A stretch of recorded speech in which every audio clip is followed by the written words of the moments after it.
A'udzubillahi minasyaitonirrajim. Bismillahirrahmanirrahim. Assalamualaikum warahmatullahi wabarakatuh.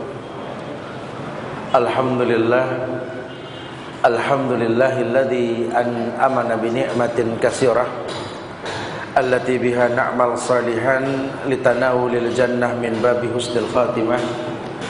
Wa innal hamdalillah nahmaduhu wa nasta'inuhu wa nastaghfiruh wa na'udzu billahi min shururi anfusina wa min sayyiati a'malina may yahdihillahu fala mudilla lahu wa may yudlil fala hadiya lahu.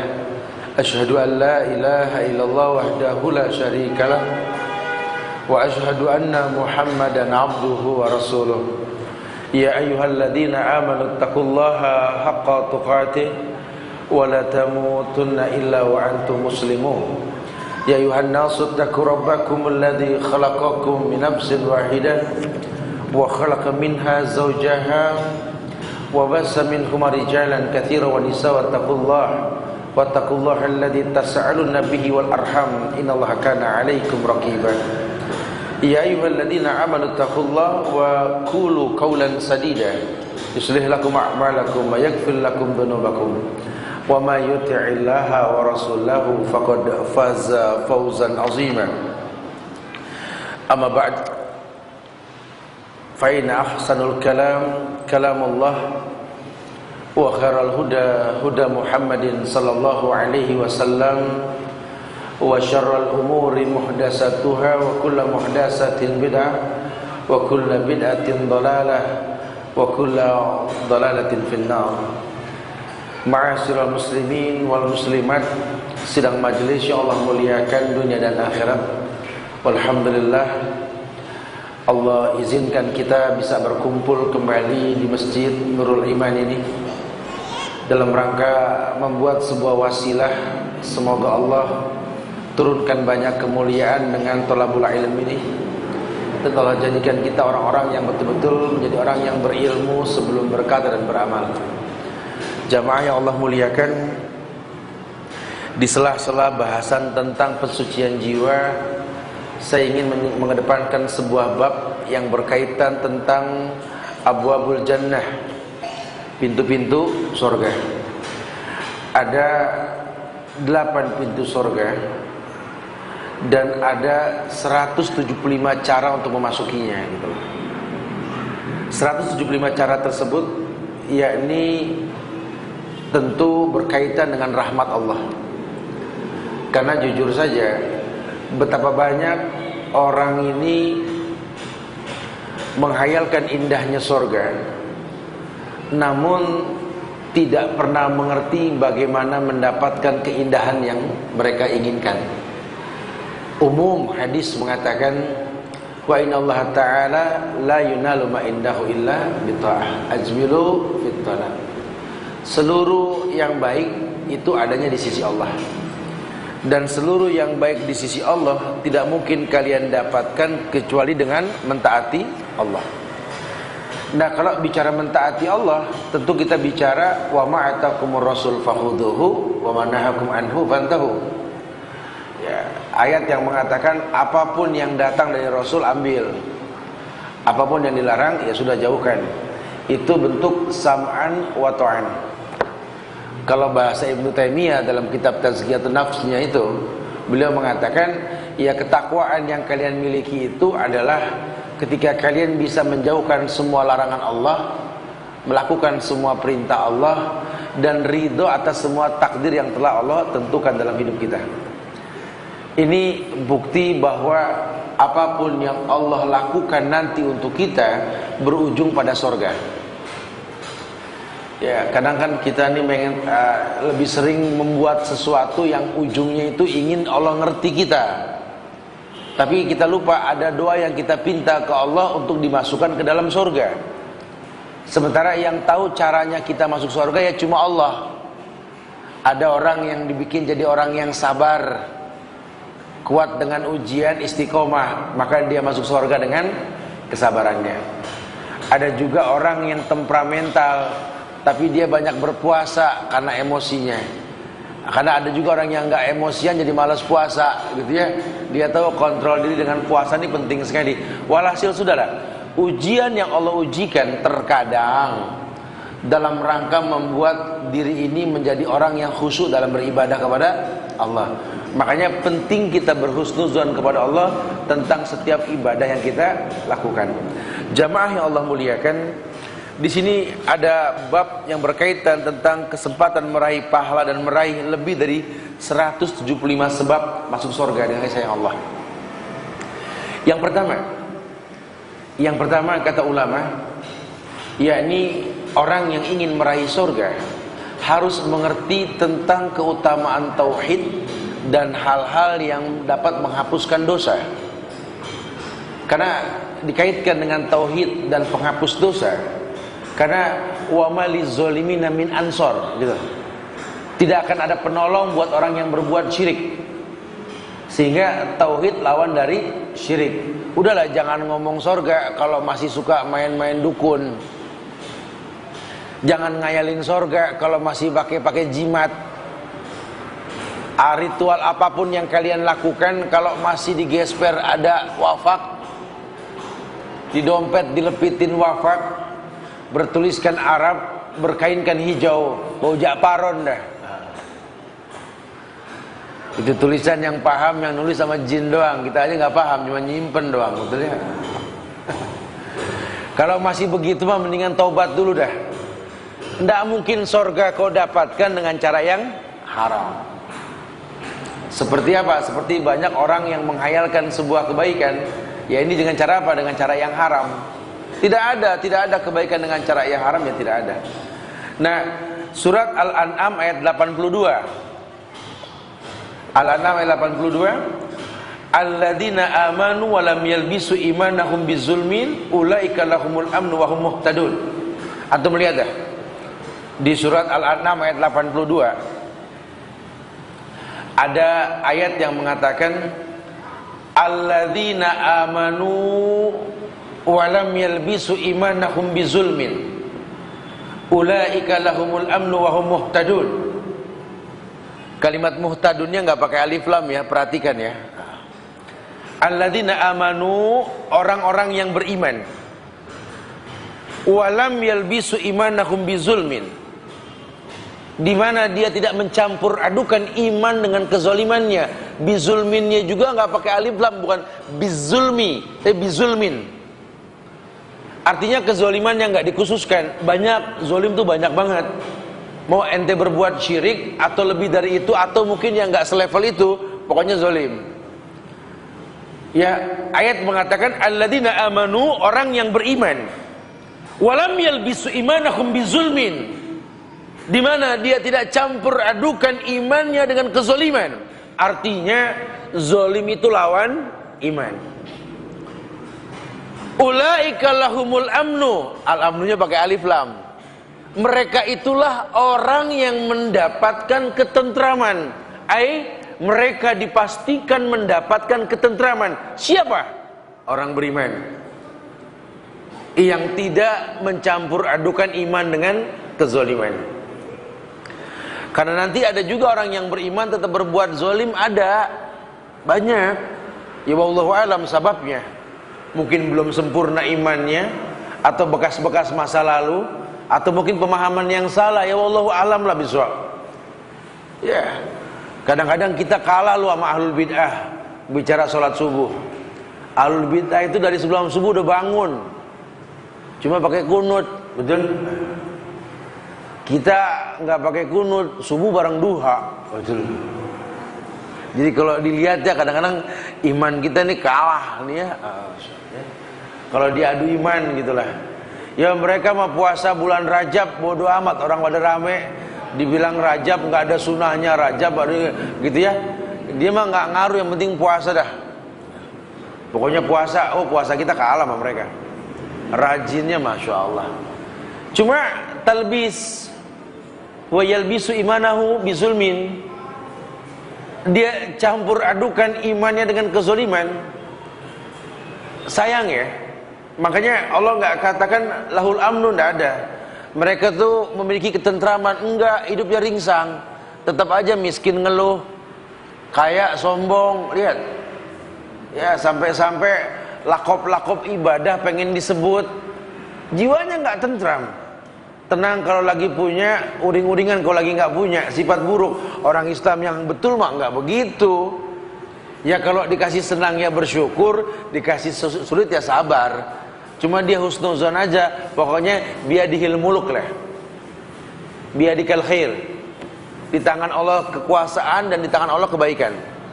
Tidak mungkin Allah kasih saya sulit kecuali ada hikmah di balik kesulitan ini. Mungkin saya tipikal orang yang kalau dikasih senang lupa sama Allah, makanya Allah kasih saya susah. Saya yakin sekali Allah pengen saya menangis di malam hari. Sudah lama saya nggak menangis. Ini orang yang husnuzon. Tapi kalau orang yang nggak kenal Allah, ya yang ayat mengatakan fa'amal insanu idza mabtalahu rabbuh fa akramahu wa na'amahu fa yaqulu rabbi akraman. Wa ma idza mabtalahu faqaddara 'alaihi rizqahu fa yaqulu rabbi ahana. Sifat manusia. Dikasih senang Robi akroman nih, betulin kopi ya mulu. Robi akroman gitu ya. Kalau lagi susah, ya Allah, kayak Allah nggak denger dah saya ngomong, betul ya. Manusia tuh. Tapi kalau orang beriman enggak. Oh, dia yakin sekali, dia nggak peduli lah. Apapun keadaan di atas dunia, dia yakin sudah la yukallifullahu nafsan illa wus'aha. Dia yakin Allah tidak mungkin ujikan dia di luar batas kemampuannya, tidak mungkin. Yakin sekali dia. Sekalipun dia lahir dari rahim seorang kafirah, perempuan kafir, ketika dia sudah dewasa, dia masuk Islam, orang tuanya non muslim, dia nggak banyak mengeluh. Dia tahu sekali mungkin saat ini anak bermanfaat buat orang tuanya. Ketika teman-temannya orang tua bermanfaat buat anaknya, maka dia berhusnuzon. Ini ada hikmah di balik ini semua. Dia yakin sekali Allah tidak mungkin berbuat sebuah kezaliman. Nah, orang yang begini yang dikatakan ulaika lahumul amnu wa hum muhtadun. Mereka lah orang yang al-amnu, orang yang betul-betul mendapatkan al-amnu, ketenangan. Jiwanya tenang. Jiwanya betul-betul damai. Yang dia butuhkan cuma ibadah kepada Allah. Apalah kalau bahasa Rasul, in lam yakun bika alayya ghadabun fala ubali walakin afiyat kau sauli. Enggak peduli saya Allah. Orang mau bilang apa kayak enggak pedulilah. Asal jangan kamu yang marah, itu saja cukup sudah. Ukurannya Allah, bukan manusia. Karena kalau ukuran manusia enggak ada habisnya. Wa hum muhtadun, mereka al-muhtadun. Wa hum muhtadun umum. Kezaliman yang mereka enggak campur adukan dalam semua hal. Hum muhtadun, orang yang dapat hidayah. Berarti pintu hidayah itu banyak. Ya. Pintu hidayah itu banyak sekali. Ya, apa yang lampau yang kita sampaikan, antum masih catat surat Muhammad ayat 17. Muhammad ayat 17 yang lampau, kaitkan dengan yang kajian yang lampau. Muhammad ayat 17 itu Allah berfirman, "Walladzina ihtadaw zadahum hudan wa atahum taqwahum." Walladzina ihtadaw, orang-orang yang ihtadaw, orang-orang yang selalu mencari tempat di mana hidayah itu datang. Ini kayak datang ke majelis ilmu, ini ihtadaw. Pengen panjang umur, pengen sehat, silaturahmi itu ihtadaw. Pengen pinter belajar itu ihtadaw. Pengen diangkat derajat, tahajud itu ihtadaw.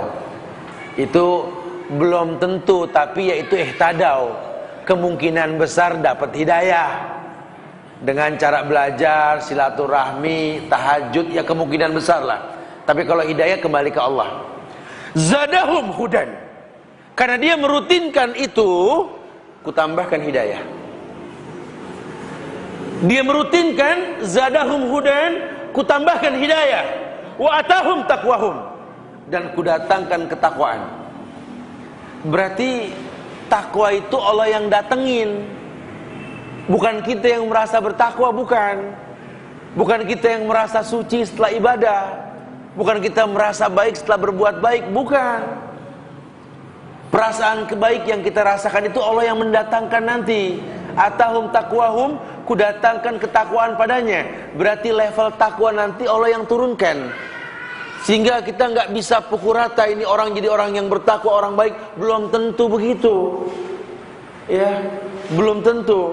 Apalagi sekarang ini banyak sekali orang yang beragama dengan teori. Jangan ngandelin berkah anak yatim, Ustaz. Kita memang tahu anak yatim itu bawa berkah, tapi tetap hitungan matematik itu penting. Ya, makanya saya suka kritisi ini. Sekolahan kami ini nggak kami isi sama anak yatim, karena kekuatan kami untuk bantu anak yatim nggak ada. Kami cari dana dulu dengan orang suruh bayar. Nanti insya Allah ada subsidi silang. Betul sih bahasanya. Cuma ketika anak yatim tidak ada, keberkahan pun tidak datang. Ini mungkin sekali terjadi. Kita cuma menghayalkan sebuah kebaikan dengan produk yang baik. Tapi kalau tanahnya nggak subur, bibit yang bagus pun tidak akan pernah tumbuh dengan baik kan. Coba sabab-sabab datangnya keberkahan itu diperhatikan. Jadi saya sengaja nggak nengokin orang tua sekian tahun, Ustaz, supaya saya berhasil dulu baru pulang. Nggak ada bahasa begitu. Ini hidup bukan masalah sukses atau nggak sukses. Ya ini sorga apa neraka itu jangan dilupain tuh. Mana kita tahu kalau kita sukses pulang orang tua udah nggak ada. Mendingan sukses nggak sukses dapat ridho orang tua, kan begitu. Ya jangan kita anggap hidup ini menurut kita, jangan. Tapi sabab-sabab datangnya pertolongan Allah tuh perlu selalu kita buat. Ya, benar-benar mengerti Allah akan turunkan hidayah. Allah akan datangkan ketakwaan buat orang yang ihtadau, yang selalu di posisi di mana Allah mudah memberikan kemuliaan. Ini pintu yang pertama. Ya, makanya ditekankan tentang keutamaan pahala tauhid dan hal-hal yang dapat menghapus dosa.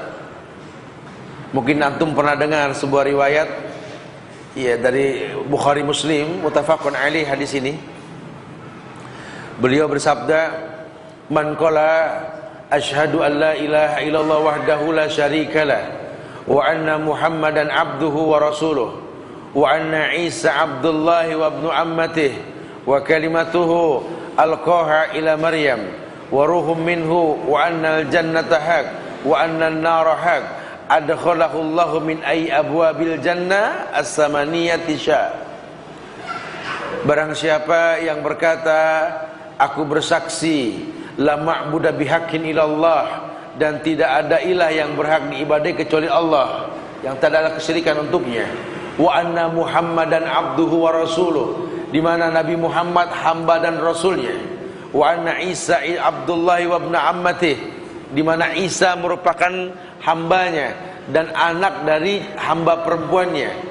Alqaha ila Maryam, yang kembali kepada Maryam. Wa ruhun minhu wa annal jannata haq, sementara dia yakin surga itu hak. An-naru haq, neraka itu hak.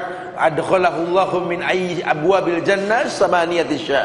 Maka orang yang seperti ini dimasukkan ke dalam surga dan melalui 8 pintu surga dari tempat manapun yang dia inginkan.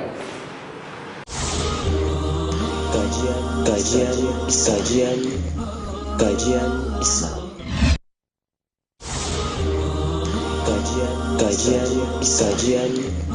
Kajian Islam. Insyaallah. Jaminannya tuh. Tapi bukan berarti lantas kalau sudah bersyahadat nggak berbuat dosa, tidak. Ada bab yang menjelaskan nanti bahwa yang namanya manusia itu makan nisya wal khata. Manusia tempat salah dan dosa. Artinya tetap berbuat dosa selama dosa tersebut bukan dosa yang mengeluarkan dia dari Islam, maka Allah Ghafurur Rahim, Maha Pengampun. Ya, lau ataitani bikrabil ardi khataya, ya ibn Adam, kata Allah, ya ibn Adam, wahai anak Adam, innaka lau ataitani bikrabil ardi khataya, thumma lakitani la tusriku bi syai'an, la ataituka bikrabiha maghfiratan. Maka akan kudatangkan ampunan sebanyak dosa yang kau lakukan, walaupun kau berbuat dosa bak besarnya bumi ini. Ini janji Allah. Ya, jadi kalau orang yang bersyahadat dengan syahadat yang betul, namanya tauhid. Dia sudah bertauhid, kemudian dia ibadah. Maka kita tahu sekali konsekuensi orang yang bertauhid dan beribadah itu, Allah akan ampunkan dosanya dari pahala ibadah yang dia lakukan. Salat 5 waktu, Jumat ketemu Jumat, Ramadan ketemu Ramadan, penghapus dosa selama dia tidak berbuat dosa besar. Itu manfaat tauhid ya. Makanya orang kalau tauhidnya betul, akidahnya betul rapi, dia nggak berbuat syirik, apalagi mencampurkan syirik dengan kebaikan, maka Allah jamin sorga. Bukan berarti dia maksum, dia pasti berbuat salah, cuma dia bisa diampunkan walaupun dosanya besar dan dia bertobat. Seperti itu. Nah, ya mungkin dia belum sempat taubat, keburu meninggal. Selama bukan dosa syirik, maka anaknya itu bisa memintakan ampun ke Allah untuk orang tuanya yang meninggal dalam keadaan berbuat dosa. Tapi kalau orang tuanya berbuat syirik atau berbeda agama, ketika dia sudah meninggal, maka anaknya tidak akan pernah bisa diterima doanya. Ya, ini makanya kita anak suruh deketin orang tua tuh, kita nggak pernah tahu masa lalunya seperti apa kan. Kalau dia dalam keadaan sakaratul maut, suruh talkinkan, lakinu mautakum la ilaha illallah. Talkinkan orang yang mau meninggal dengan la ilaha illallah. La ilaha illallah, la ilaha illallah. Paling tidak dia meninggal, man kana akhiru kalamihi la ilaha illallah dakhalal jannah. Orang yang akhir kalimatnya la ilaha illallah, surga. Bukan berarti masuk surga langsung, entah mungkin minta ampunnya anak ke Allah atau sedekah dia waktu hidup, ya, sehingga setiap sedekah itu pahalanya penghapus dosa. Atau mungkin dia punya ilmu yang bermanfaat, di mana ilmu itu mengalir ke tempatnya.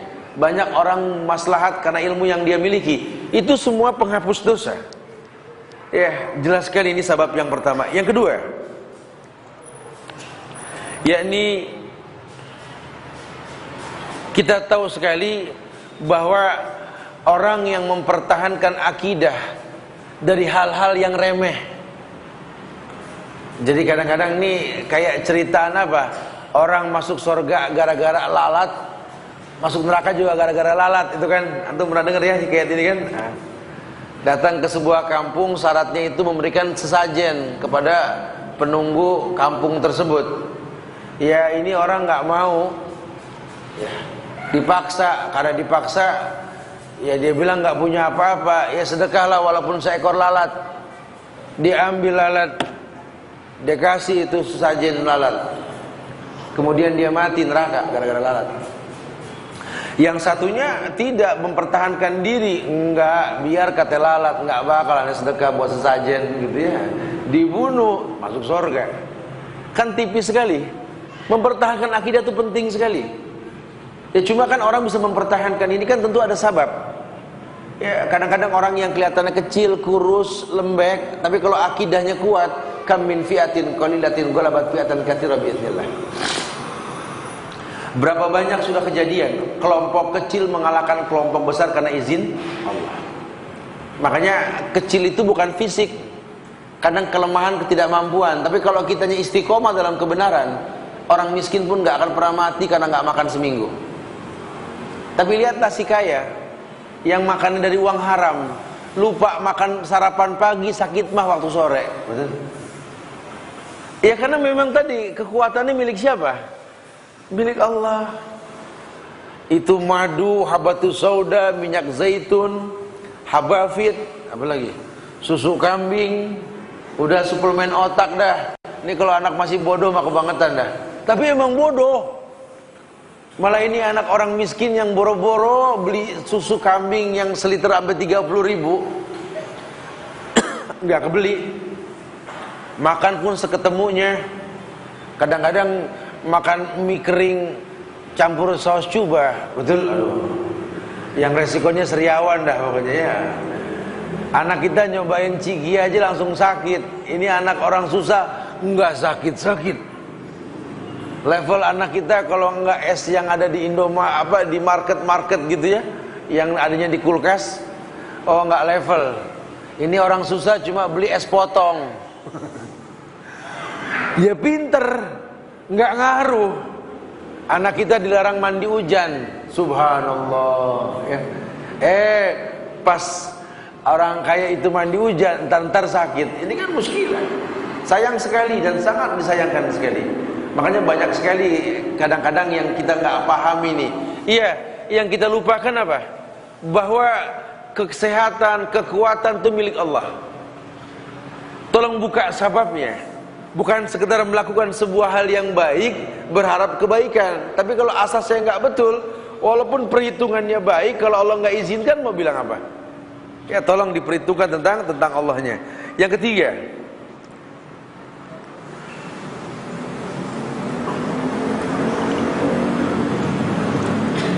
ketiga, doa untuk menghilangkan kesyirikan baik kecil maupun besar betul-betul harus sering diulang-ulang. Ini amal soleh nih. Ya, karena memang ulama meletakkan kata-kata ini, membiasakan membaca doa yang menghilangkan kesyirikan baik kecil maupun besar. Ini merupakan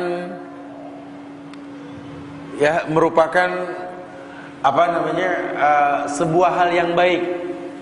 Kenapa dikatakan sebuah hal yang baik? Karena memang ada hadis yang mengatakan walladzi nafsi biyadihi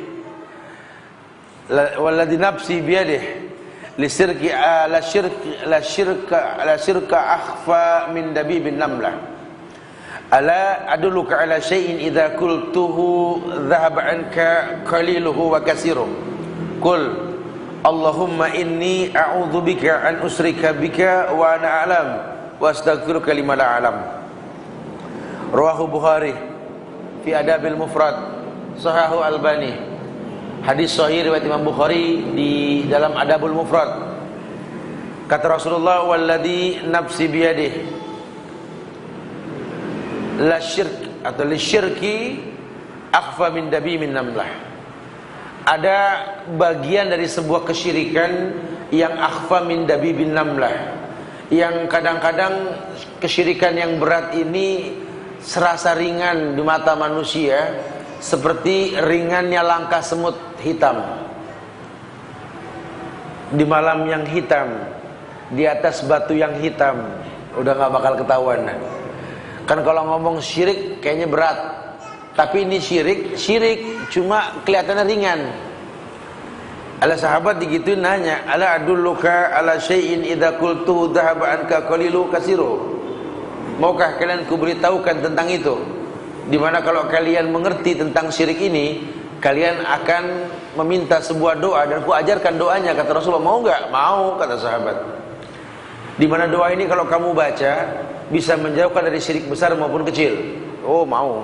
Apa kata Nabi? Qul, katakan, Allahumma inni a'udzubika an usyrika bika wa ana alam wa astaghfiruka lima la alam.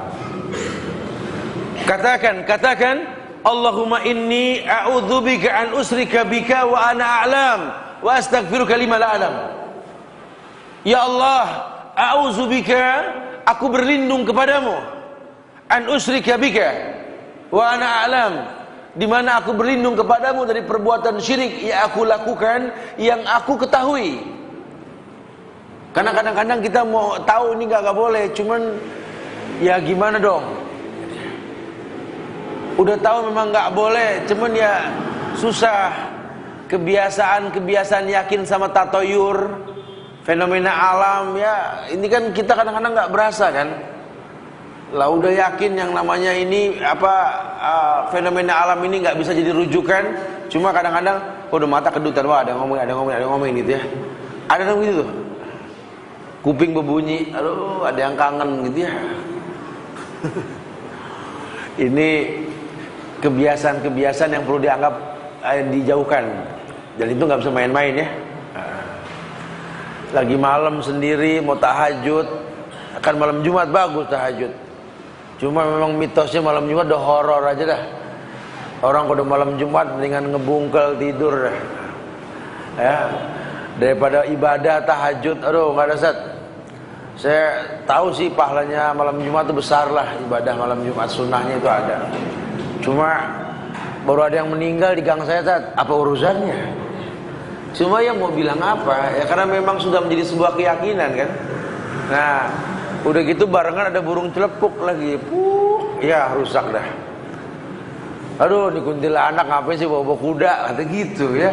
Katanya itu kalau burung celepuk kendaraannya kuntilanak. Itu kan semua kesyirikan.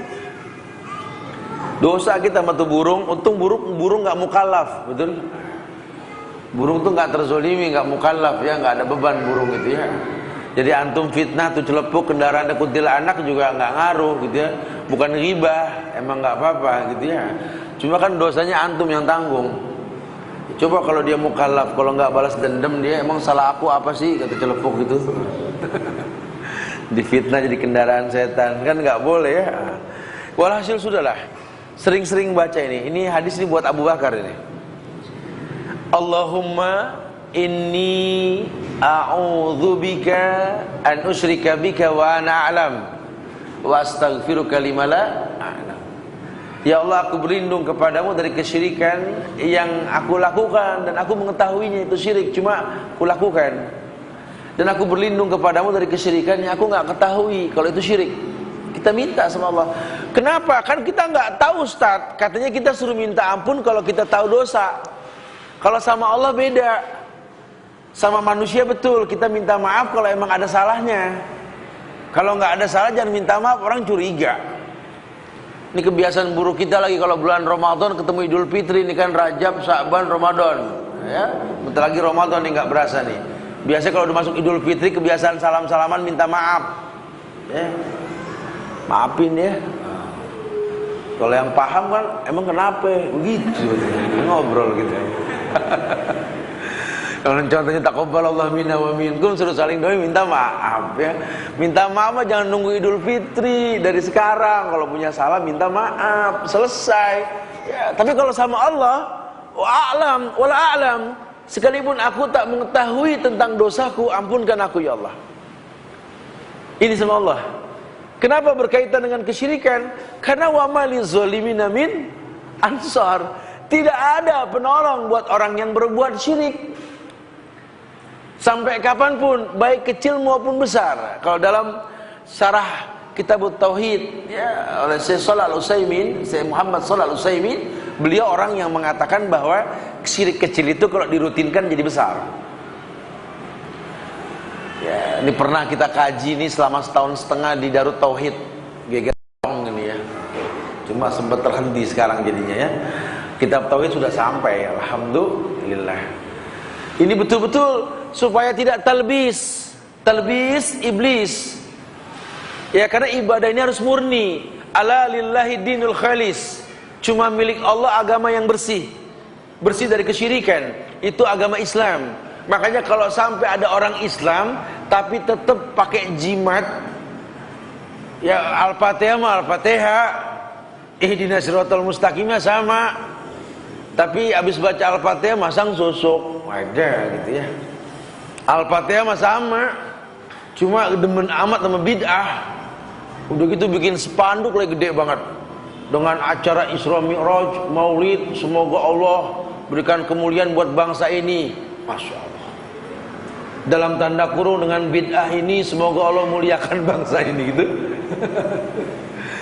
Ya mau bilang apalah ya, ini dahsyatnya Syiah ini sudah mengontaminasi negeri kita ini ya. Makanya kalau orang Indonesia paham tentang Syiah dan presiden paham tentang Syiah gitu ya, ini agenda tanggalan tahunan dirubah semua dah. Udah terlanjur agenda negeri ini agenda Syiah, betul? Acara Maulid tanggal merah, betul? Isra Mi'raj tanggal merah, ya. Nuzul Quran tanggal merah, ya, Muharram tanggal merah. Coba lihat ya. Nah kalau mungkin nggak percaya sama Ustadz Subhan, tanya sama Ustadz Gogol atau Syekh Yufid, tanya dah, nggak usah dah. Tanya siapa yang duluan membuat ritual itu, nanti keluar tuh. Mereka itu Bani Ubaid Al-Qadda Al-Fatimiyun, Syiah Fatimiyah. Ya makanya hikmahnya besar sekali dah sekarang, alhamdulillah nih. Kasus Yaman nih bikin hikmah yang banyak sekali nih. Ya, bikin apa hikmah yang banyak sekali. Kemarin terakhir saya pulang dari Madinah, di Mekah juga kemarin, itu sudah tidak ada orang Iran. Alhamdulillah, jadi kita agak enakan di kita kalau umroh ya. Makanya nih mumpung masih kosong dari Iran, yang mau umroh buru-buru dah ya, nyaman. Udah nggak ada lagi dari ritual yang aneh-aneh ya, walaupun tidak hilang yang namanya Syiah, ada juga dari Irak, dari Aljazair, dari mana ada, tapi nggak sebanyak biasanya lah. Ya hikmahnya besar sekali, bukan Saudi yang larang. Pemerintah Irannya sendiri yang melarang bangsanya untuk datang ke Saudi. Dengan ancaman-ancaman khusus mereka akan kembali untuk menghancurkan Ka'bah dan lain sebagainya. Nah, kalau sudah tahu seperti itu, terus kenapa Indonesia nggak mau saklek sedikit gitu loh? Ini bahayanya Syiah kan dahsyat sekali. Ya udahlah, begini saja bahasanya lah.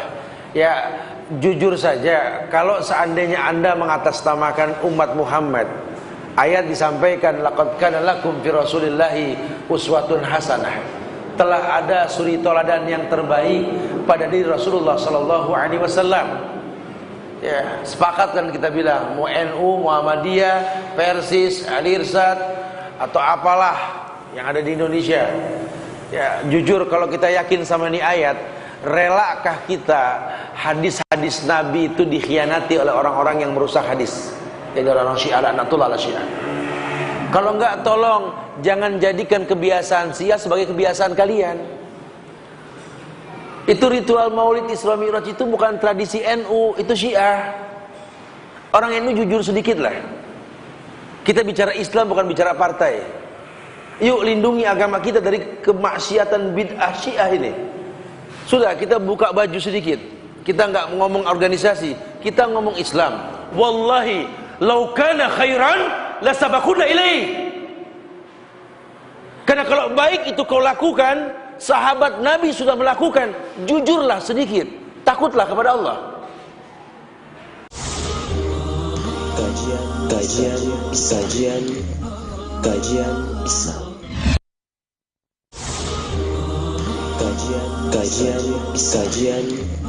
Kajian Islam. Ini kan satu bukti kita seorang muslim itu mencintai Islam, mencintai hadis-hadis Rasulullah sallallahu alaihi wasallam. Tasfiyah, tazkiyah. Jangan membanggakan sebuah ritual yang menguntungkan organisasi, jangan. Kita bicara agama. Silakan Anda buat sebuah ritual yang menurut Anda baik. Tapi kalau itu lakopnya rujukannya ke Syiah, yuk buang jauh-jauh yuk. Jangan merasa berat lah. Buang jauh-jauh. Kenapa? Karena wa maliz zalimina min ansor. Robah aja nih ayat kalau Anda nggak setuju dengan kami. Wa maliz zalimina min ansor. Allah yang bilang, sampai kapanpun tidak akan pernah ada penolong buat orang yang berbuat zalim. Zalim yang dimaksud inna syirka la zulmun azim.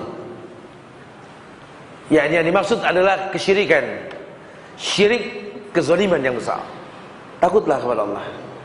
Layakkah engkau membuat sebuah ibadah yang Allah tidak perintahkan, menghayalkan sebuah keindahan dari Allah? Buat apa ada ayat hal jazaul ihsan ilal ihsan? Bukankah balasan kebaikan datang dengan cara yang baik? Yang keempat, yang mendatangkan rahmat Allah dan membuka pintu surganya Allah. Yang keempat, yakni keutamaan berbakti kepada kedua orang tua dan kewajibannya. Keutamaan berbakti kepada kedua orang tua, ya, dan kewajibannya. Artinya khairun nas anfa'uhum linnas, gitulah. Khairun nas anfa'uhum linnas. Sebaik-baik manusia itu yang paling bermanfaat buat manusia lainnya. Dan manusia yang terdekat dalam hidup kita ya orang tua kita. Itu manusia yang paling dekat dengan hidup kita ya orang tua kita. Makanya kalau sampai kita belajar, datang ke majelis ilmu, ngapalin Quran, belajar bahasa Arab, memperdalam hadis, bagus. Tapi kalau hubungan kita sama orang tua rusak, nggak ada untungnya tuh. Anda nangis tiap tahajud malam, Anda hafalkan Quran sekian juz, dihormati karena agama dan rutinitas hajinya. Tapi sama orang tua nggak akur, Malaysia, apa manfaatnya? Nggak ada manfaatnya. Ya, kita minta sama Allah, ambil semua yang kumiliki, ambil ya Allah, ambil. Ini cuma titipan, tapi tolong ya Allah, jaga tali kasihku pada kedua orang tuaku. Itu yang paling baik. Karena tidak ada kemuliaan hidup di atas dunia ini kalau kita nggak ada hubungan baik sama orang tua kita. Mungkin kita orang yang nggak punya apa-apa, kemampuan dunia kita nggak miliki, tapi kalau ridho orang tua kita miliki, demi Allah seluruh penghuni langit pun akan ridho dengan kita. Ini kan penting sekali. Ini banyak sekali di antara kita semangat dalam beragama, cuma sama orang tua kita nggak baik. Oke lah. Kita bahasa orang tua khusus. Tapi secara umum kalau Imam Syafi'i itu, kita kalau mengaku pengikut Imam Syafi'iyah, itu Imam Syafi'i itu Anda bisa lihat dalam kitabnya Al-Umm itu. Beliau orang yang mengatakan kalau ketemu sama orang yang tua, lebih tua dari dia, orang tua siapa aja lah, pakai orang tua, Imam Syafi'i itu nggak pernah nanya gimana-gimana. Dia langsung mengatakan dalam dirinya, betapa beruntungnya orang yang tua ini. Kenapa? Karena dia lebih dulu beribadah kepada Allah ketimbang saya. Kalau dia lihat orang yang lebih kecil, dia mengatakan betapa beruntungnya si kecil ini, karena saya lebih dulu berdosa ketimbang anak kecil ini. Betapa merendahnya Imam Syafi'i. Ya, ini menandakan apa? Bukti nyata kalau kita berilmu, hormatlah sama orang yang tua. Dan kalau membiasakan menghormati yang tua, mencintai yang muda, kita sudah memiliki satu uslub dalam dakwah. Sehingga mungkin kalimatnya sama, qala Allah wa qala Rasulnya sama, tapi kalau caranya kan bisa berbeda. Qala Allah yang kita katakan kepada orang tua dengan qala Allah yang kita katakan kepada anak-anak yang berbeda. Bukan kalimatnya yang berbeda, intonasi, teknik penyampaian. Ini jadikan sebuah tradisi. Bagaimana sama orang yang tua, sama yang seumuran, sama yang anak kecil. Ini uslub. Kita jangan main sampaikan dalil kalau posisi dia belum jelas siapa gitu. Ya, makanya yang paling baik adalah cara-cara Rasulullah SAW. Nabi nggak peduli di situ ada siapa, beliau sampaikan saja dakwah. Sehingga ketika dia tahu siapa yang memusuhinya, maka beliau mulai mendekati orang-orang tersebut. Tahabu, saling memberi hadiah, timbul cinta. Ya, belajar mensyukuri kebaikan yang pernah orang lakukan sama kita. Sekali-kalilah kita datanglah ke guru-guru ngaji kita dulu, ya. Saya sering sampaikan di beberapa tempat ini bahwa kalau kita dulu pernah belajar alif ba ta sama seorang ustadzah 20 tahun yang lalu, 25 tahun yang lalu lah, zaman masih anak-anak kita kan. Tengokilah dia. Rumahnya yang sederhana, nggak berubah, cuma warna cat saja yang agak sedikit diganti. Assalamualaikum ustazah. Ustaz, waalaikumsalam. Temuin guru ngaji kita dulu. Mungkin ilmu kita sudah lebih dari dia, cuma kan melalui dia kita bisa seperti ini kan. Temuin. Masih ingat gak Ustaz? Ustazah, masih ingat gak? Siapa ya? Kan lupa dia pasti kan. Yang ngumpetin Quran dulu. Oh, ingat masa lalu gitu kan. Ya Allah, udah gede, emang gede dari dulu gede gitu. Ya, yang bikin surprise ya alhamdulillah nih Ustaz, Ustazah, doa kalian, didikan kalian, saya bisa jadi seperti ini, banyak dititipin sama Allah lah alhamdulillah. Makanya sebagai balas kasih yang mungkin gak kebalas lah kebaikan Anda, ya besok bikin paspor dah, kita berangkat. Oh ya Allah, ngimpi apa nggak ngimpi, bener nih mak berangkat. Senengin ya. Oh, orang-orang soleh itu Masya Allah. Jadi buatlah sebuah karya cipta dalam hidup ini. Bukankah sering disampaikan dalam sebuah ayat di mana Allah berfirman, "Wadhkur ibadan Ibrahim, Ishaq wa Ya'qub ulil aidi wal absar." Wadhkur ibadan Ibrahim, Ishaq wa Ya'qub ulil aidi wal absar. Banyak nabi, banyak rasul. Allah perjelas 3 manusia mulia ini. Wadhkur ibadana Ibrahim, Ishaq wa Ya'qub. Antum kalau tahu sejarah 3 manusia ini, bapak, anak, cucu. Karena kan bapaknya Ibrahim, anaknya Ishaq, cucunya Ya'qub. Pelajari dah. Ulil aini wal absar. Allah titipkan dari mereka, dari tulang sumsum mereka, para nabi dan rasul. Kenapa? Karena nenek moyang para nabi dan rasul ini orang yang punya karya cipta dalam hidupnya. Lihat Ibrahim, dari masih muda berani ngelawan kekufuran, kesyirikan. Bahkan uniknya Ibrahim apa? Kerjaannya ngancurin patung. Tapi doanya apa? Doanya, wajnubni wa baniya an na'budal asnam. Artinya apa? Wallahu alam. Wajnubni wa baniya an na'budal asnam. Jauhkan diriku, keluargaku, anak-anakku dari nyembah patung. Kerjaannya ngancurin patung. Ini kan unik sekali. Di mana letak keunikannya?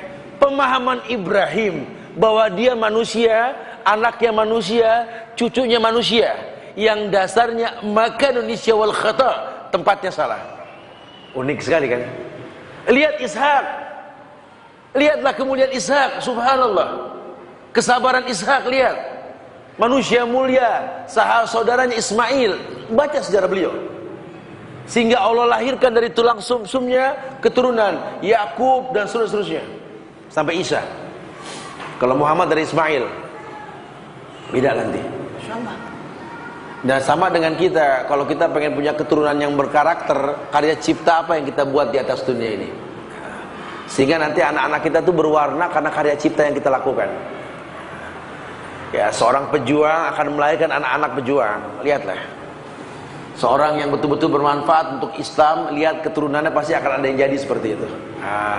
Makanya ada istilah kata kacang nggak ngebuang lanjaran. Silsilah itu penting. Kita lihat anak orang soleh, kalau emang kita belum nikah, ya boleh darah ketindah, ya. Tempel. Ya kalau udah nikah ya boleh juga kalau diizinin, gitu ya. Artinya betul-betul pengen punya anak ahli Quran, ahli hadis, boleh. Ya jangan ahli nyanyi, jangan ya. Ini nggak boleh ngeliat yang licinan dikit, goyang di panggung jadi besok. Nggak kepikir kalau dia hamil kita mati, anak di tangan siapa? Takutlah kepada Allah. Kalau kita meninggal, anak di tangan penghafal Quran kan enak. Ya paling tidak ada prospek baik lah insya Allah gitulah. Tapi kalau kita nggak perhatikan pasangan kita siapa, rusak kesananya nanti. Makanya hati-hati. Letakkan sebab. Apalagi sampai nikah poligami pakai bohong. Nggak ada kebaikan dengan mukadimah bohong, nggak ada. Sudah. Habis kalau nggak bohong, kapan poligaminya? Setelah tobat, kalau begitu nggak ada gitu ya. Tidak ada kebohongan menghasilkan sebuah kebaikan. Tidak ada. Ya ini sering sekali dipakai sama ikhwan-ikhwan nih. Ya kalau jujur nggak boleh, ya, berarti belum bisa namanya. Kalau jujur diizinin tuh berhasil namanya.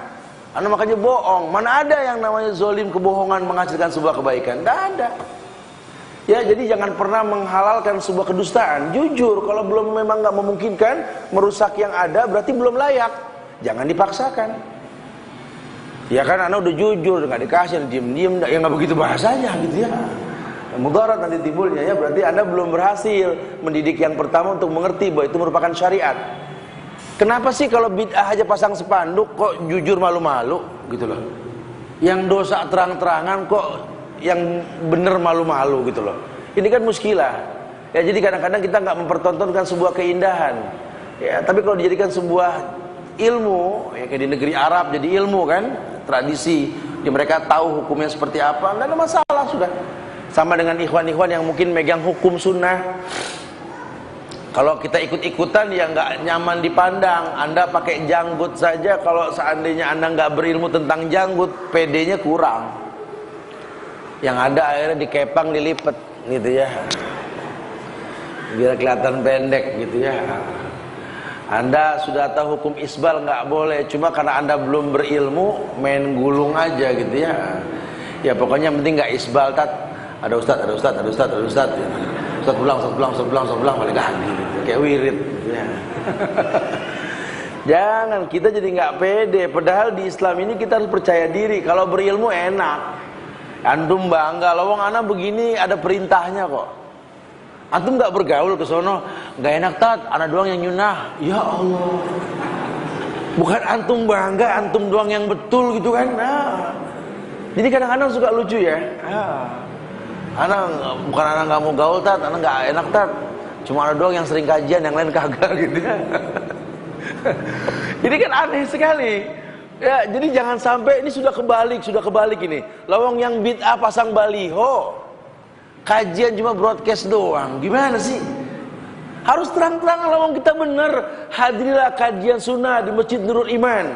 Mari tingkatkan ibadah kita kepada Allah, gapailah kemuliaan sunnah. Pasang baliho kalau perlu. Patung Anda, saya dulu Anda, antar di sini dah, gitu ya. Jadi terang-terangan kalau perlu pakai baliho sekalian gitu loh. Lawang kebenaran.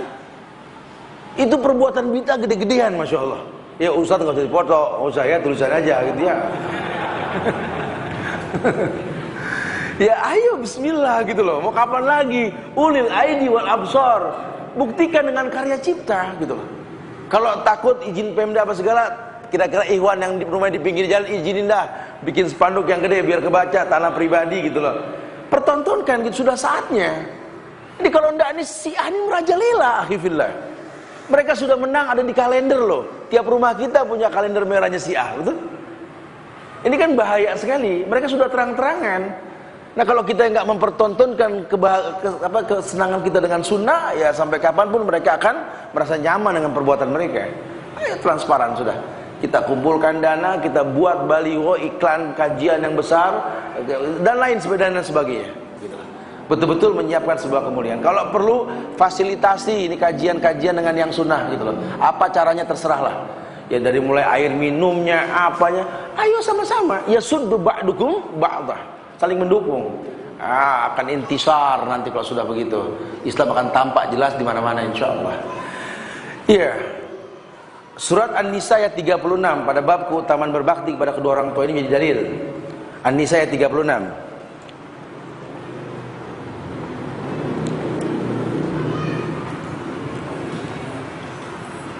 Wa'budullaha wa la tusyriku bi syai'an wa bil walidaini ihsana. Sembahlah Allah, janganlah berbuat syirik, dan kepada kedua orang tua berbuat baiklah. Dalil umum. Dalam sebuah hadis Nabi bersabda, "Raghiba anfu summa raghiba anfu summa raghiba anfu."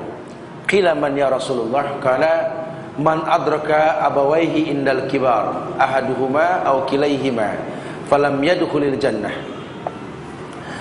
Kata Rasul, rugi ma'anfu, celaka, rugi, rugi ma'anfu, celaka, rugi gitu ya. 3 kali Nabi bilang ini.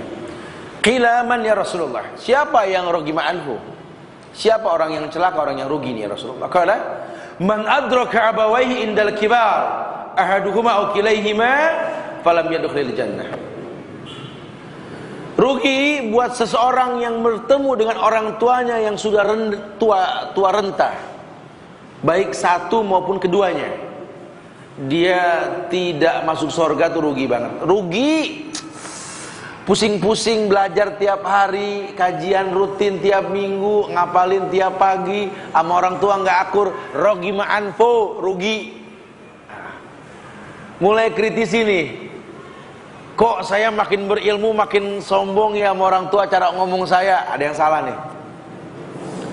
Jangan-jangan ongkos yang Anda pakai untuk kendaraan Anda, baik bahan bakar maupun ongkos angkot yang Anda bayarkan, uangnya nggak jelas tuh. Jangan-jangan baju yang Anda pakai ini nggak betul nih, sehingga ilmu dapat cuma nggak ada berkahnya gitu.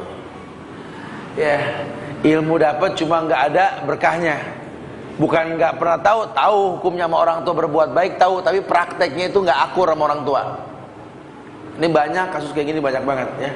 Makanya pelajari tuh yang namanya orang tua, ya Allah. Udah dah, kurang lebih dah kita sama orang tua tuh sebenarnya kalau boleh jujur gitu ya. Orang tua suka, kita juga suka sebenarnya. Cuma mungkin kita jarang mempertajam rasa suka aja. Ya namanya anak sama orang tua kurang lebih dah. Ya apa sih namanya, selera hampir mirip, semua hampir sama. Ya coba sih biasakan kalau kita makan minum yang enak, kebayang mereka gitu loh. Kalau kita senang dengar suara teman kita ketika ditelepon, jadikan rasa suka itu ada pada kita mendengar suara orang tua. Coba buat. Apa sih yang membuat enak, yang buat bakal ngangenin kalau ketemu sama orang tua? Ya mulailah kita janji kalau kita ketemu sama orang tua, supaya besok ditunggu kedatangan kita, antum bisa men-setting. Ma bawa makanan nih, coba makan. Oh enak, tapi yang enak mah yang udah minggu depan saya bawain lagi ntar. Bikin janji. Jangan bikin kapok dengan kedatangan kita. Ini mah makan mak, wah ini kurang enak. Malasnya kan begini nih gitu kan. Besok nggak ditunggu kita kan. Coba ya udah nanti insyaallah saya datengin lagi yang lebih enak dari ini. Janji ditunggu ya. Iya, orang tua nunggu kita tuh udah indah banget. Bikinlah sebuah hubungan lah. Lalu kita sama orang yang nggak kenal saya bisa akrab, kenapa sama orang tua kita nggak akrab? Sayang, kata Nabi, rogi ma'anfu. Celaka. Qila man ya Rasulullah? Siapa ya Rasulullah? Man adraka abawaihi indal kibar ahaduhuma. Kalimatnya abawaihi. bukan ummahati, tapi abawaihi. Ini ayah tanpa merendahkan ibu. Karena yang sering terjadi kasus kita nggak akur sama ayah, orang laki khususnya, betul. Abis ayah saya gitu tuh kagak mau kalah kalau ngomong, iya orang tua. Iya orang tua, kita juga bakal ngalamin nanti tuh masa, betul. Ya sudah, merendah saja, ya udah, masya Allah ya, bikin dia tuh senang. Ya kalau ukuran babak kita udah nungguin anaknya, berhasil berarti. Ini kan langka kejadian kayak begini kan, masya Allah. Taib, iya. Ini yang keempat. Kemudian yang kelima yakni keutamaan dan kewajiban menyambung tali silaturahim. Ini pun sama menjadi penyebab orang masuk surga. Hukum asalnya bersatu lebih dikedepankan. Bukan berarti berpisah itu nggak diperbolehkan. Karena yang namanya talak juga ibadah kan. Kalau bersatu menimbulkan kerusuhan, maka berpisah adalah sebuah kemuliaan. Tapi tetap hukum asalnya bersatu lebih baik. Tidak ada satu hadis pun yang mengatakan khilaf itu sebuah kebaikan, tidak ada. Apalagi sebagian mengatakan khilaf itu rahmat. Tidak ada. Karena hukum asalnya bersatu itu rahmat. Lita'arafu, untuk saling mengenal. Sambung silaturahim. Man arada ayub satu fi rizki wa yunsa'lahu fi asarihi falyasir rahimahu. Orang yang pengen disihatkan badannya, dipanjangkan umurnya, dibanyakan rezekinya, sambung silaturahim. Maka sampai kapanpun adalah sebuah kebaikan. Dalam riwayat lain penekanan tentang hadis ini, beliau bersabda dalam riwayat yang sahih riwayat Imam Muslim, la yadkhulul jannah qati'ur rahim. Qati'ur rahim. La yadkhulul jannah qati'ur rahimin, gitulah. Rahimnya enggak pakai alif lam. Qati'u rahimin. Tidak akan pernah masuk surga orang yang memutus tali kasih. Jadi apa aja nih, memutus hubungan dagang sama orang baik, cuma pengen cari yang lebih murah tanpa sebab yang kuat. Padahal ketika berhubungan dagang dengan dia, melalui kita banyak keluarganya terjamin. Tapi kita tutup itu rezekinya. Atau lebih mempercayai kredit konvensional karena lebih kecil kompensasinya gitu ya. Kalau pakai bank syariah gede banget, Ustaz. Padahal itu lebih syar'i ketimbang yang konvensional. Nah, kita memilih yang lebih kecil tapi konvensional ketimbang yang besar tapi syariah. Ini sama. Kita memutus kebaikan. Kebiasaan-kebiasaan baik kita yang tadinya warawiri pakai motor bisa silaturahmi kemana saja kita sampai. Sekarang tanpa alasan yang kuat, kebutuhan yang tepat, kita ganti dengan mobil. Sehingga kita bukan kita yang dulu, ya akhirnya kita nggak sempat sampai kemana-mana. Kalau alasannya kuat silakan ya. Artinya saya beli mobil ini buat bawa barang, buat apa, silakan. Silakan, nggak ada masalah. Tapi kalau cuma untuk tuntutan dunia saja, salah. Akhirnya yang lincah kamu dengan motor bisa masuk ke gang mana aja, ketemu siapa, sekarang nggak bisa. Ya durasi kamu ketemu sama orang nggak selincah dulu. Buat apa hidup kalau kita nggak bisa bersilaturahmi? Sementara yang bikin sehat badan kan itu, banyak rezeki adalah itu, betul? Tolong jangan putuskan pada kebaikan, karena rahimnya di sini umum, bukan antara saudara saja, bukan. Ya antara teman, ya orang yang kita bantu. Ada batasannya sampai kapan. Jangan kita lupakan begitu saja. Ada kita kasih, nggak ada datengin. Maaf saya nggak bisa kasih. Jangan blank begitu saja. Karena khawatirnya kebaikan hilang dalam kehidupan, dalam semua hal. Sampai saya katakan tadi, Anda pernah punya guru yang belajar alif ba'ta. Dulu belajar alif ba'ta. A'awali'a ana minal mu'nimu a'awali'a baba walibabna minal mubnimu baba waliba. Sama guru-guru kita dulu, temuin mereka, hormati mereka. Karena kita bisa ngaji karena huruf yang mereka ajarkan. Orang yang menghargai kebaikan orang lain, Allah menghargai kita insyaallah. Irhamu man fil ardi yarhamukum man fis sama. Cintai yang di bumi, Allah mencintai kita. Insyaallah mencintai kita. Jadi betul-betul menghargai sebuah kebaikan. Kajian Islam.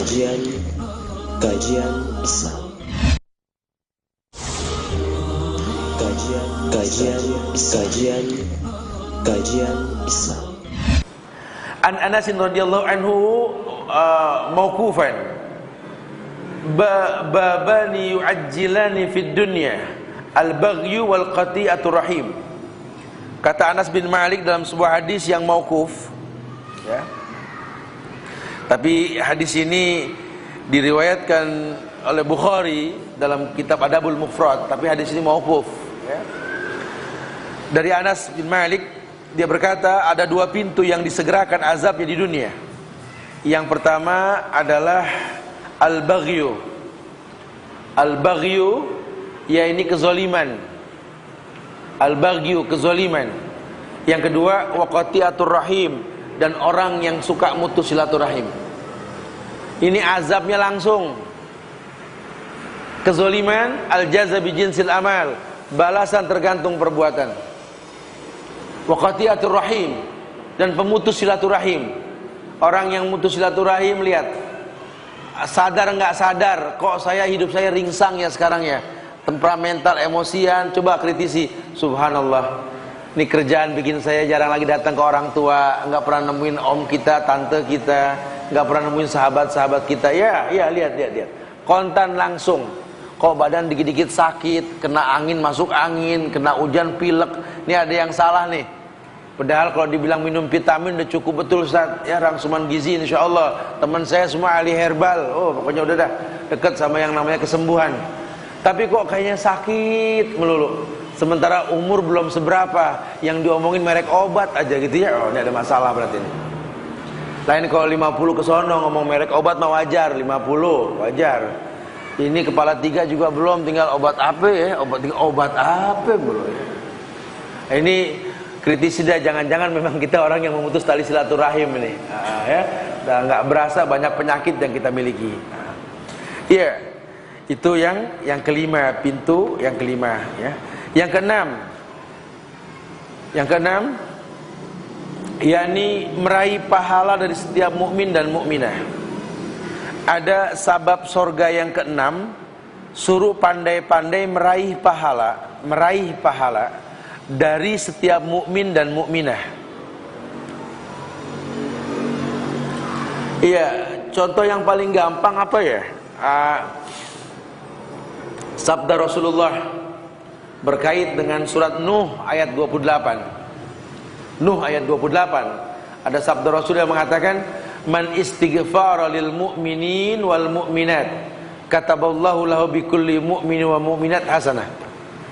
Orang yang meminta ampun untuk kaum mukmin dan mukminah, maka Allah akan catat baginya pahala dari setiap mukmin dan mukminah yang dia doakan.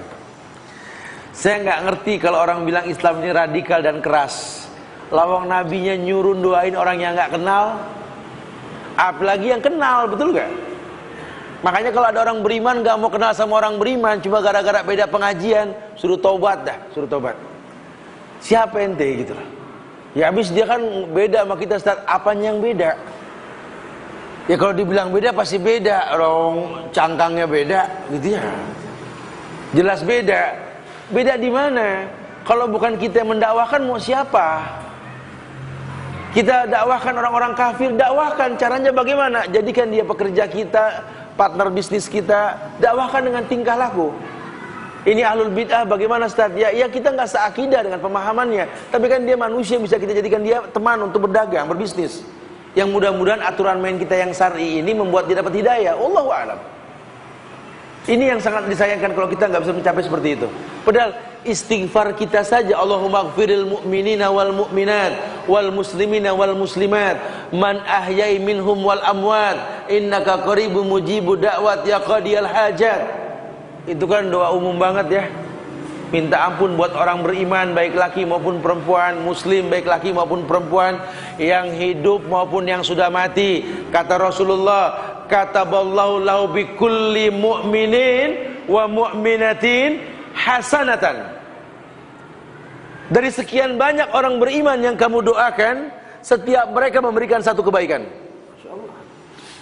Apalagi saudara. Saudara kita kan jelas orang beriman, cuma beda masalah bagi warisan aja kan. Jadi bermusuhan gitu ya. Tapi kan dia orang beriman, doain. Jangan disumpah serapahin. Saya dijolimin tat sama saudara. Kurang ajar tuh orang. Oh, kurang ajar terus tuh. Beda mati dah, langsung mati, rugi dah kita punya saudara, betul? Karena yang namanya saudara kan anak dia ya anak kita, betul? Kalau saudara kita meninggal, anaknya anak siapa? Anak kita, ponakan kan anak. Kalau kita yang meninggal duluan, anak kita anak siapa? Ya anak dia. Coba mulai berpikir panjang deh. Ya, tapi dia begini begitu. Ya udah, memang Allah tahu, sengaja dijadiin saudara sama situ, gitu loh. Karena Allah tahu situ insya Allah bisa mendakwahkan dia. Harusnya begitu. Karena kalau dia saudara orang lain udah habis, betul. Tapi kan saya dizolimin 20 tahun kan, tapi gemuk, masya Allah ya. Berarti kan nggak sakit ente kalau gitu. Kali aku sampai TBC gara-gara dizolimin, gemuk, apa keren, masya Allah ya. Masya Allah. Saya suka bilang begitu tuh, ibu-ibu juga suka ngomong, ya Allah saya dizolimin tat sama suami tat. 13 tahun saya nikah sama dia tat, sampai anak 4. Aduh suami saya tat, tapi dia gemuk. Saya bilang gimana sih? Zolim tapi sehat gitu ya. Jadi kadang-kadang kezoliman menurut kita bukan menurut Allah ya, makanya jadilah orang yang bermanfaat buat orang lain, itu lebih baik lah ya. Jadilah orang yang bermanfaat buat orang lain, itu lebih baik ya. Surat Nuh ayat 28 tadi Allah berfirman,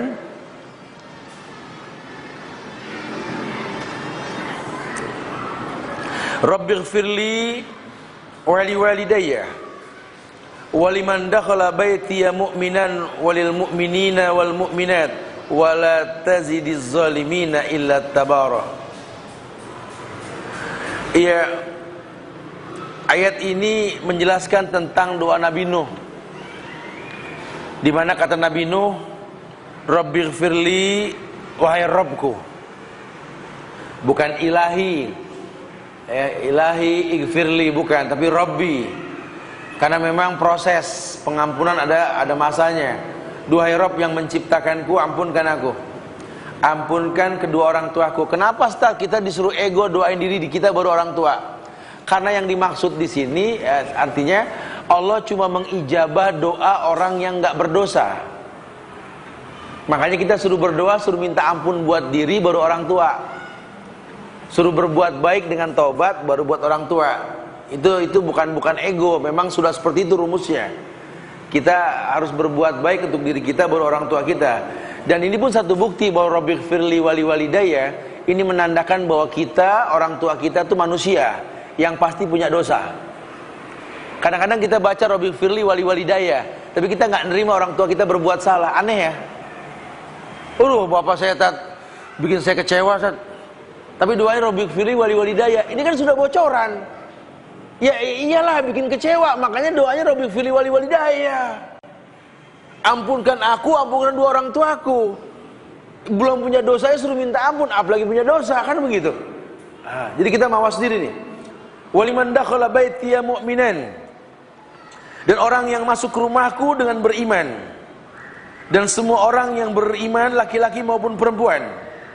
Dan janganlah engkau tambahkan bagi orang-orang zalim ini selain kebinasaan. Jadi kebencian dengan kezaliman itu nampak sekali lah ya, kebencian dengan kezaliman itu nampak sekali. Nabi Nuh, dari Nabi Nuh sampai Ibrahim sampai Muhammad SAW, itu baroahnya jelas banget loh. Apa berlepas dirinya kan, wala dan barok mungkin sering dibahas. Wala loyalitas, baroah itu berlepas diri. Ya kalau orang-orang yang beriman, baroahnya nampak. Enggak dah, saya mah jangan kata berbuat kafir, mirip aja ogah, begitu. Ya kalau dibilang saya main bola, bukan berarti saya kayak pemain bola kafir, bukan. Karena ulama memperbolehkan lah main bola. Kenapa? Olahraga, betul? Umum lah olahraga boleh lah, asalkan nggak melanggar syariat, nggak membuka aurat, silakan. Tapi kalau suruh mirip sama orang-orang kafir, rambutnya ogah dah. Apalagi sampai tato rambut, enggak dah, gitu ya. Ya segala mohak, tahiyat sani, tahiyat awal tuh rambut, enggak ada rumusnya kayak begitu. Main bola sehat, nggak usah mirip sama orang kafir. Jadi diri sendiri. Ya nama juga nggak perlu pakai dibule-bulein lah. Ya apa kadang-kadang kita suka niru-niru orang-orang kafir namanya, nggak usah. Ya nama asli kita, biarin orang mau ngeledekin, emang udah panggilan, ya udah mau bilang apa. Malah jadi baiknya percaya diri gitu loh. Nah, para nabi dan rasul ini orang yang betul-betul bura'u minkum gitu loh.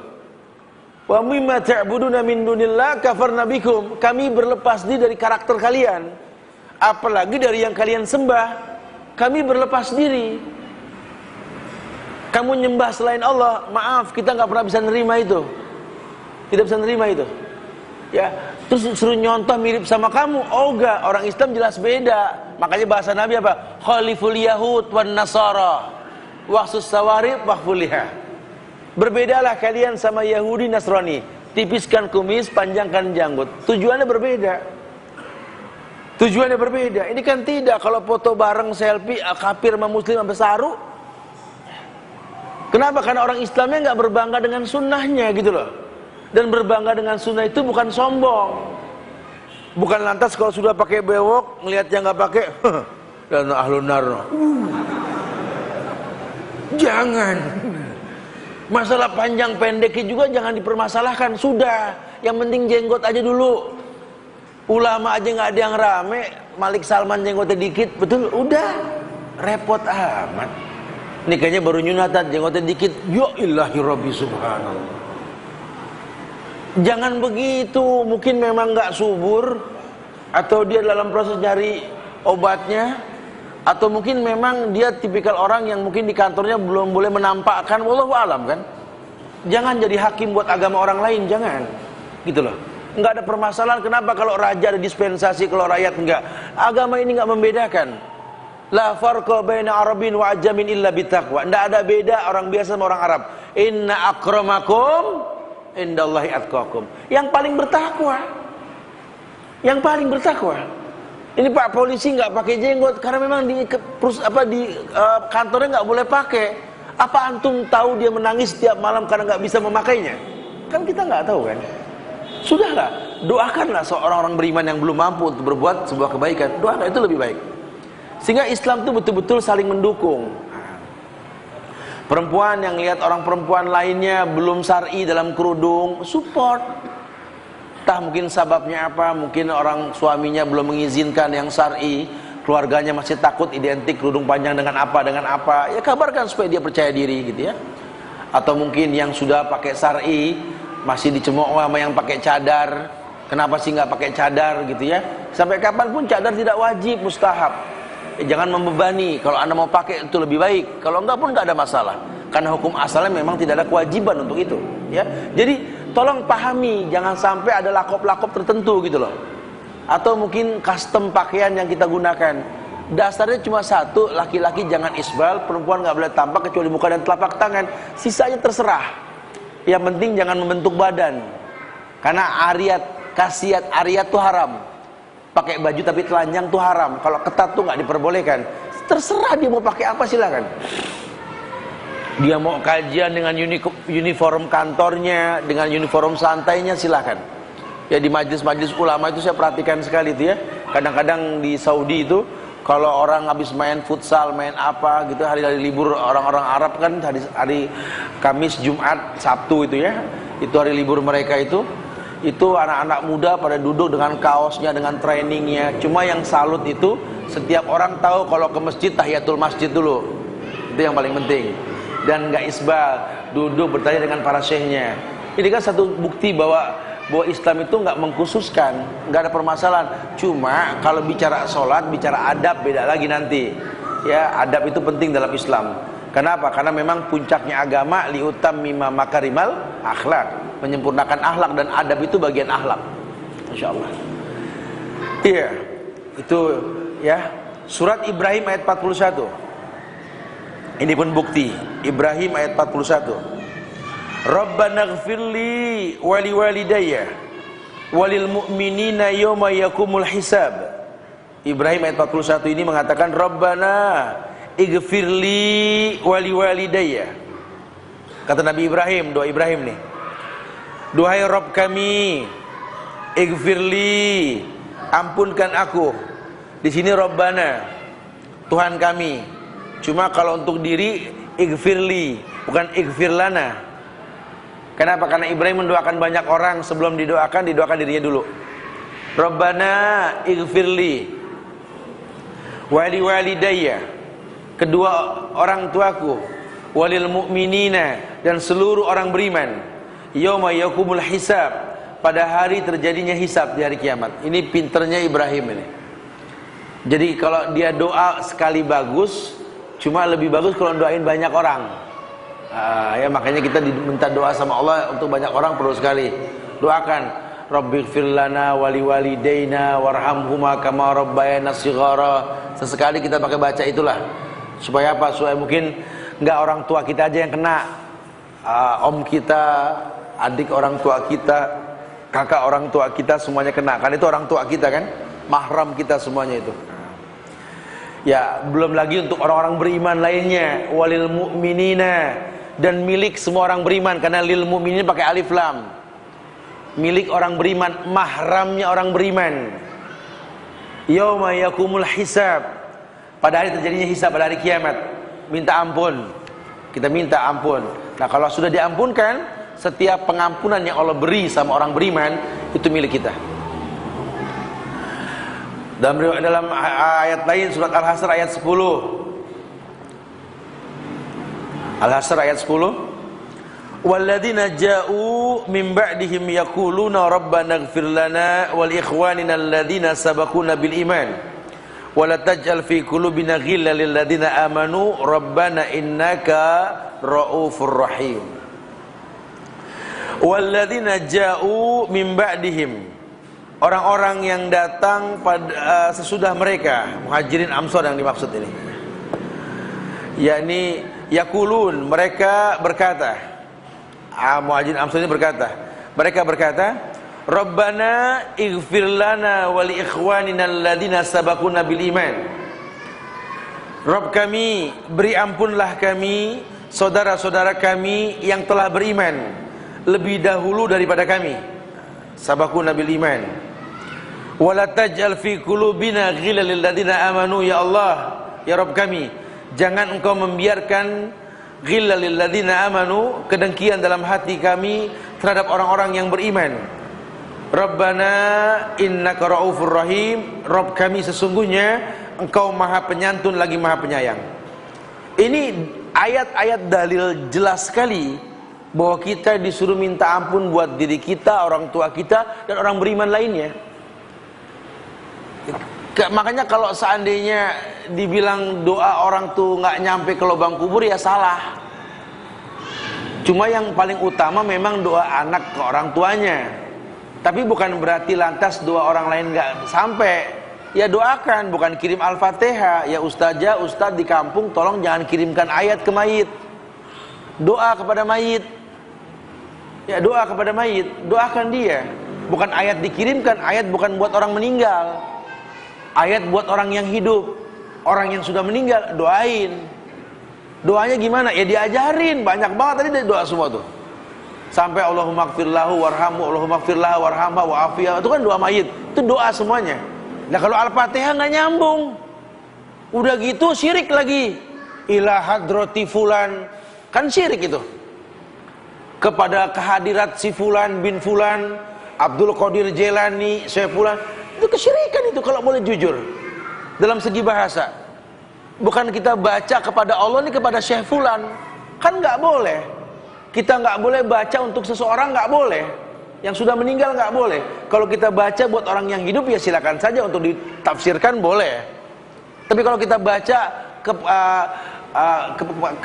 kehadirat fulan bin fulan, Al-Fatihah, ini sebuah kesalahan. Dan Allah murka, kata Allah apa? Ana agna syurakai ani syirki. Man amila amal asyraka fi ghairi ma'i taraktu syirka. Aku ini sekutu yang paling benci disekutui, kata Allah. Kalau sudah kerja sama aku, tolong jangan sama yang lain. Aku murka, kata Allah. Ku tinggalkan pelaku dan perbuatannya. Nah jadi Al-Fatihah yang kita kirim ini ada murka Allah yang datang sama kita. Padahal tipis sekali kita baca Al-Fatihah sebelum berdoa boleh. Karena Al-Fatihah kan amal soleh kan. A'udzu bikalimatillahi tammah. Aku berlindung dengan kalimat-kalimatmu yang sempurna. Al-Fatihah kalimat Allah bukan? Kalimat. Saya mau doain orang tua lah. Alhamdulillah. Iya kan Allah. Waladhdallin amin. Al-Fatihah sudah dibaca. Baru Rabbighfirli wali. Boleh. Bukan dilempar tuh Al-Fatihah, bukan. Marilah jamaah sekalian kita doakan orang tua kita, semoga Allah muliakan mereka dalam kuburnya, dilapangkan kuburnya, begitu kan. Tapi sebelum itu alangkah baiknya kalau seandainya kita membaca Al-Fatihah sebagai muqaddimah doa yang akan kita panjatkan kepada Allah. Boleh. Tapi kalau kita baca tuh Al-Fatihah buat mayit, itu ya nggak boleh. Tipis sekali kan bedanya kan. Jadi jangan disalahkan juga. Atau mungkin memanfaatkan momen-momen ketika tempat yang mustajab doa dia berdoa, silahkan. Antum yang nggak paham tentang ini kadang-kadang suka mengklaim, ini ustadz berdoa ketika ceramah, wah agak beda nih begitu ya. Udah kalau antum duduk di majelisnya Syekh Abdul Razak bin Abdul Muhsin Al-Abbad, wallahi beliau selalu berdoa dalam kajiannya. Dan selesai berdoa dia tentang kafaratul majlis. Beliau duduk di majlis Syekh Ibrahim, Syekh Abdullah dan lain sebagainya. Semua mereka berdoa. Karena mereka tahu sekali bahwa tempat mustajab salah satunya majlis ilmu. Cuma menutupnya dengan kafaratul majlis. Ya, menutup dengan kafaratul majlis. Tidak seperti yang kita lihat menutupnya dengan doa, itu nggak boleh. Doa secara umum. Yang betul kafaratul majlis. Tapi sebelum kafaratul majlis, dia mau berdoa, maaf muskilah. Karena memang tempat yang mustajab berdoa ketika menuntut ilmu. Dan menuntut ilmu adalah amal soleh. Dan kita boleh bertawasul dengan amal soleh.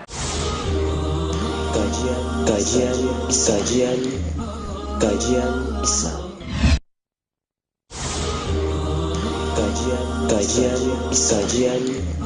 Kajian Islam. Iya. Itu yang ke-7. Yang terakhir, yang ke-8, yakni ini banyak, ada 175 sebab, kita akan bahas terus nantinya, cuma sampai 8 aja dulu. Yakni yang ke-8, ada hujah tentang orang yang ingin diselamatkan dari api neraka. Karena banyak sekali orang yang minta Allahumma adini minan nar, ya, tiap habis sholat minta dijauhkan dari neraka, wa adkhilnal jannah, ya, masukkan aku ke surga. Cuma sekedar minta, tapi sabab nggak dibuka. Ini dalil. Rasul pernah bersabda, man qala hina yusbihu Allahumma inni asbahtu ushiduka wa ushidu hamalata arshika wa malaikataka wa jami'a khalqik annaka antallahu la ilaha illa anta wahdak la syarika laka wa anna Muhammadan abduka wa rasuluka a'taqallahu rubu'ahu minan nar faman qalaha marrataini a'taqallahu nisfahu wa man qalaha salasan a'taqallahu salasah arbaihi fa in qalaha arba'an aw a'taqahu Allahu minan nar. Iya, ada hadis yang mengatakan salah satu yang menyebabkan kita tidak masuk neraka berarti kita masuk surga. Karena kan di akhirat cuma dua kemungkinan. Kalau nggak masuk surga ya masuk neraka. Kalau nggak masuk neraka ya masuk surga, gitu ya. Nggak ada kemungkinan yang ketiga. Hadis mengatakan man qala hina yusbihu, orang yang memasuki waktu pagi kemudian dia mengatakan atau mengucapkan Allahumma inni asbahtu, ya Allah sesungguhnya aku telah memasuki waktu pagi, ushiduka wa ushidu hamalat arshika wa malaikataka wa jami'a khalqik annaka antallahu la ilaha illa anta wahdak. yakni orang yang mengatakan ya Allah sesungguhnya aku telah memasuki waktu pagi dengan menyatakan persaksian kepadamu, para malaikat yang memikul arasy-Mu, seluruh malaikat-malaikatmu dan seluruh makhluk ciptaanmu, bahwa sesungguhnya engkau adalah Allah zat yang disembah, yang tiada ilah yang berhak diibadahi dengan benar kecuali engkau, yang tak ada sekutu bagimu. Aku bersaksi Muhammad adalah hambamu, rasulmu, a'taqallahu rubu'ahu minan nar. Maka kalau dia baca seperti itu, niscaya Allah akan menyelamatkan 1/4 dirinya dari api neraka. Baca aja itu, ada zikir pagi petang ya, baca aja. Allahumma bika asbahna wa bika amsayna wa bika nahya wa bika namut wa bika nusyur, dan seterusnya kita baca itu ya. Itu 1/4 badan kita diharamkan neraka menjilatnya. Kalau dibaca 2 kali berarti setengah badan kita. Berarti kalau dibaca 4 kali badan ini terjamin dari neraka. Masya Allah. Tapi bukan cuma dibaca. Karena orang sudah mengatakan la ilaha illallah aman, enggak. Ada juga yang la ilaha illallah depannya sajen, ada yang begitu. Mau ngasih pala kebo ke Nyi Roro Kidul baca Al-Fatihah. Baiklah masyarakat sekalian, kita akan menyerahkan kepala kerbau ini kepada si Nyai gitu ya. Al-Fatihah. Ini azabnya gede banget orangnya. Ya sama sama orang yang gunting pita acara bid'ah tuh. Marilah kita buka acara bid'ah ini dengan Al-Fatihah gitu ya. Aduh Masya Allah. Aduh MUI ngreget dikit ngapa sih? Pegel sih betul-betul ya. Nggak takut ente sama Allah. Ini kan bahaya sekali. Lawang nabimu bilang kulu bid'ah dolalah wa kulu dolalatin finnar. Mau diputar kemana sih gitu loh. Jangan takut sama masyarakat, takut sama Allah. Karena ini bahaya sekali ini. Hukum telah nyata, bayanatil hukum, al-halal bayyin wal haram bayyin wa umuru bainahuma mustabihat la ya'lamuhunna katsirun minan nas faman ittaqa syubhat faqad istabra li dini wa irdih. Hati-hati dengan hukum ini. Halal jelas, haram jelas, halal haram tengahnya syubhat. Hukum telah dijabarkan. Syubhat memang enggak semua paham, tapi yang meninggalkan syubhat, menjaga agama dan kehormatannya jelas sudah. Sampai Nabi ngomong sambil menangis di ketika khutbatul hajjahnya, beliau mengatakan apa? Taraktu fikum mistal bayda lailukum kanaharikum. Ya Allah, aku tinggalkan kalian putih bak cangkang telur, yang gelapnya malam demi Allah seterang siangnya. Hukum sudah jelas, tidak ada yang tersembunyi.